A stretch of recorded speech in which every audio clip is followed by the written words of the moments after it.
everyone, Dan here from the Next Issue Podcast. On today's video, I'll be doing a review of The Fall of the House of Usher.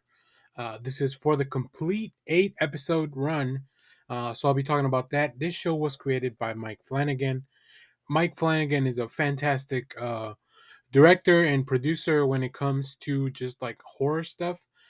He's done a lot of stuff for Netflix, done a few films that I really enjoy, including Doctor Sleep. And in this case, we have this series. So, in order to close out the Halloween season for this year, we went through a journey of many spooky things, including some really bad remakes of films, some films that I had never seen, and of course, some of the newer stuff coming out this year. But this was all the rave. Everyone was talking about the fall of the House of Usher. I've checked out other Mike Flanagan shows before. There's some that I've finished. There's some that I haven't even started, but it's always definitely on my list when it comes to this type of horror, like long, long form storytelling of horror with a lot of different little additions, and this one is no different. So let me give you a quick synopsis. Let's go over some of the cast and we'll get into it. This will be a mainly non spoiler. I don't really see I don't have to spoil anything to really talk about this season, or I guess this series. Um, so let's get into it. Uh, to secure their fortune and future, two ruthless siblings build a family dynasty that begins to crumble when their heirs mysteriously die one by one. This show stars Carla Gugino as Verna, Bruce Greenwood as Roderick Usher, Mary McDowell as Madeline Usher. We also have Mark Hamill as Arthur Pym, Carl Lumley as August Dupont, Zach Gilford plays a younger version of Roderick, Willa Fitzgerald plays a younger version of Madeline. Um, I won't go into the rest of the cast because I do want to leave that kind of as a surprise. I will say uh, the cast in this show is fantastic. They really bring it. There are definitely a lot of standouts, and I'll go over some of that in a second. Uh, but let's talk about the show overall. The show to me feels like it's a love letter to gothic horror, and also there's a lot of commentary about the rich and capitalism and the state of a lot of our industries. Uh, but it doesn't just hammer it on, right? It's all very subtle. There's a lot of things in the show that are very subtle. Sometimes the scares are very subtle. Sometimes the references are very subtle. The show uh, definitely brings in a lot, and I believe this is part of the premise of this is that this is all based on some of the works of Edgar Allan Poe. Now, you don't have to be familiar with Edgar Allan Poe and his work to enjoy this. I am somewhat familiar with some of the more popular works like The Raven and The Telltale Heart and stuff like that. If The Simpsons have done it, I probably know about it for Edgar Allan Poe. And it uses some of those stories and some of those themes and things that they touch on to interweave this storytelling throughout the whole series, which I find it really cool. So even if you're not a fan of Edgar Allan Poe, I think you'll get something very cool out of this. But if you are a fan, as you notice the references and everything, and some of them are pretty clear, like I mentioned, and some of them are a little bit more subtle. Uh, it's I think the more you are a fan of this of Edgar Allan Poe and his work, the more you may even not so much predict, but like see things that may be happening throughout the season. Because I feel like Flanagan and the team left no works unturned, right, when it comes to that. Um, let's talk a little bit about the look of the show. It's a very contemporary show. It's set in modern times, but it's got a lot of flair. It's got a lot of gothic horror flair, uh, a lot of practical effects when it comes to the scares and the makeup and some of that stuff, which I found really cool. It makes the world feel very tactile, very real. There's maybe a few things that were more CGI driven, and I will say you can actually tell on some of those things, but it's very minimal. It's really just to augment It's probably it's mainly when things that they couldn't really do in real life, right? Um, which I don't think it detracts from the success of this show. Um, and as I mentioned, when this show came out, it was like everyone I knew was kind of talking about it. This is one of the few shows where I didn't binge it per se, but I did watch this over the course of the last 4 days. Watching the last one the morning of the shoot, so everything's still pretty fresh in my mind, which I think is really cool. Like this show definitely wants you to keep going to the next episode, but I think sometimes, and this will really depend on how much you can handle, sometimes the show gets pretty scary where like I was watching an episode at night and I was like, no, I'm gonna stop here. This is a good stopping point because I don't want to think about that like in my sleep or whatever. I don't want to dream about some of the horrors that were on screen, specifically at that time. So um, I think Bruce Greenwood is a fantastic individual to really use as not only the framing device but one of the main characters. Um, and then this offset by Carl Lumley's character, who the framing device for this, and you'll see this in the beginning. They're having a conversation, and then we kind of hear about all these events, right? That's like these two powerhouses, these two actors have been around for a long, long time. Also, Mary McDonnell does a fantastic job playing opposite of her brother, who is portrayed by Bruce Greenwood.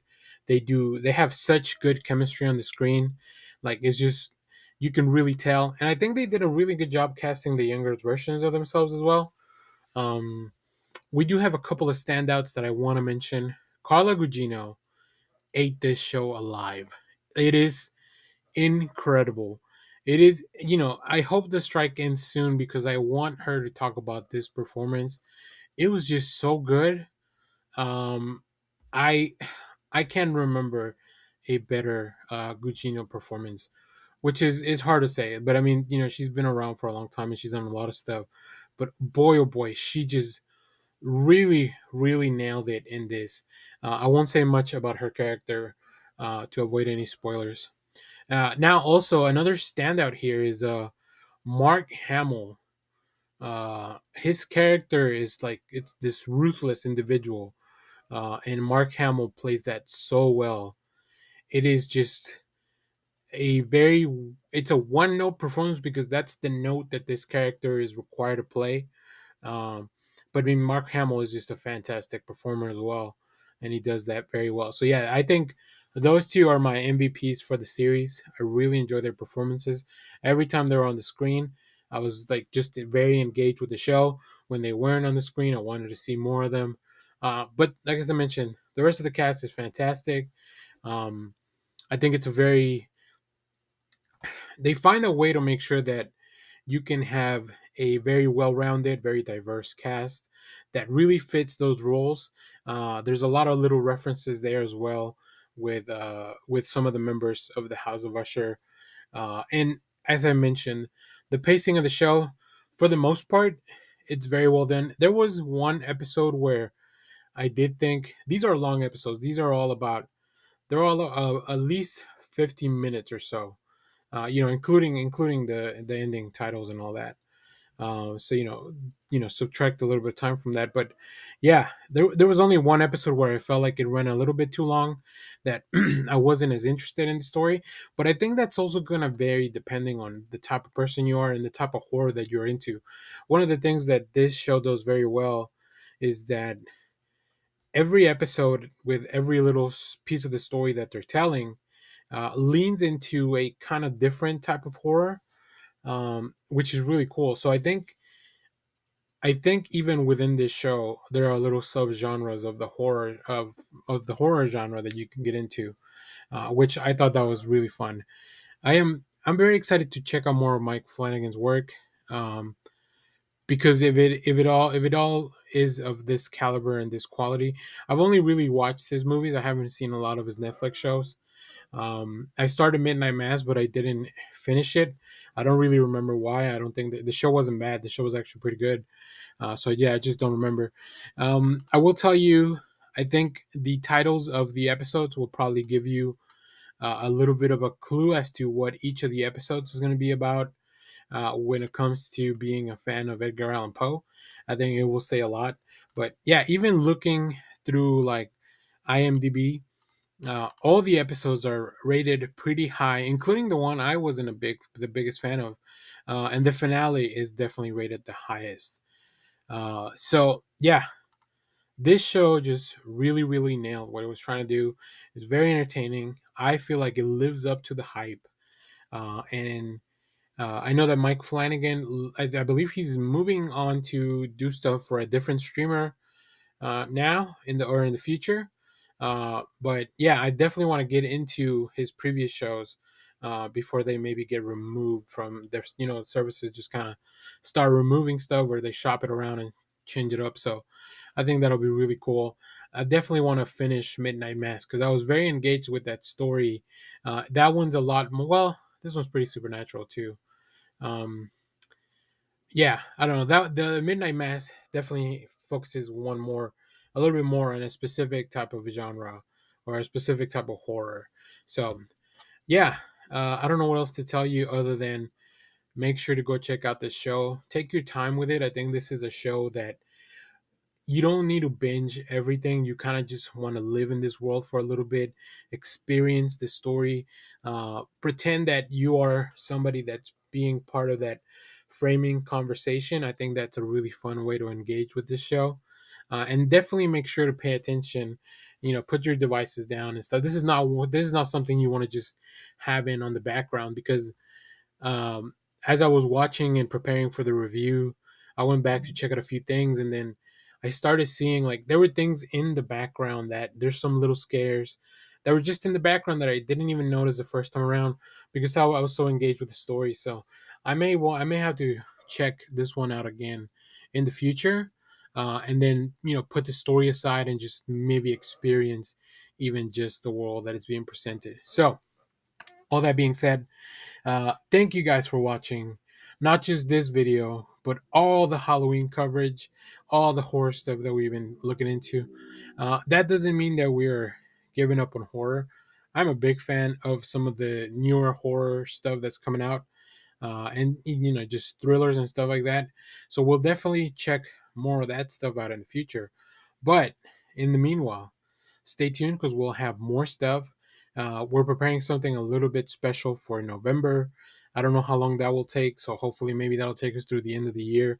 When it comes to focusing on a specific creator, stay tuned for that. More details on the channel. And also make sure to share, like, subscribe, hit the bell so you know when we go live. That is most Saturdays, 10 a.m. Central Standard Time. Go check out our latest live where we are trying to rank and put together a list of our favorite Justice League animated episodes. That was really fun. And we have all kinds of stuff. We have movie reviews in the channel. We have comic reviews. No trailer reactions for anything that is from a Struck company at the moment, but we do have reviews for those items after they air. Stay tuned.